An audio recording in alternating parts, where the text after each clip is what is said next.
Hello বন্ধুরা, কেমন আছো তোমরা সবাই? তো মাম্পি সিম্পল ডেলি ব্লগে তোমাদের সবাইকে স্বাগত। আশা করছি তোমরা সবাই খুব ভালো আছো, সুস্থ আছো। তো আমি দেখো এখন সকাল সকাল একটা রেসিপি নিয়ে তোমাদের সামনে চলে আসলাম। তো এইটা হচ্ছে যে মোরলা ভাপা।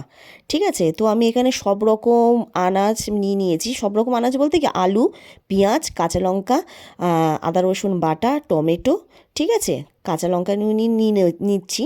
আর এখানে দেবো মশলা তোমার হলুদ, নুন, গুঁড়ো লঙ্কা আর জিরের গুঁড়ো, নুন মিষ্টি যেরকম খাবে দিয়ে ভালো করে সর্ষের তেল দিয়ে মাখিয়ে নিতে হবে। মাখিয়ে এবার এটা তোমার পুরো ভালো করে তুমি একটু মেখে নেবে, তোমরা সবাই মেখে নিয়ে এবার এটাই তেল ফেল সব একসাথে কিন্তু দিয়ে দেবে, দিয়ে এবার এটা সিমে বসিয়ে দেবে। ঠিক আছে, পুরো ভাপা ভাপা হয়ে যাবে, তারপর গরম ভাতে পরিবেশন করে তারপর দেখো কেমন লাগে জিনিসটা। ঠিক আছে, তো এই আমি চাপা দিয়ে দিলাম। চলো এবার এটা ভাপাটা হতে থাকুক। ঠিক আছে, তো এবার হয়ে এসছে, দেখে নাও, এটা হচ্ছে লাস্ট লুক। এটা আমার ভাপাটা পুরো রেডি। এবার আমি গরম গরম ভাতে পরিবেশন করতে বসে যাব।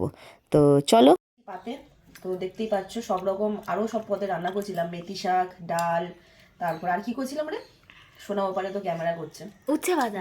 উচ্ছে ভাজা দিয়ে খাওয়া হয়ে গেছে, তাই তোমাদের যেহেতু এই রেসিপিটা আমি তোমাদের রান্না করে দেখিয়েছি ভাপাটা, তো এই জন্যই তোমাদের সাথে শেয়ার করছি খাওয়াটা শুধু ভাপারই। তো দেখি চলো কিরকম লাগে।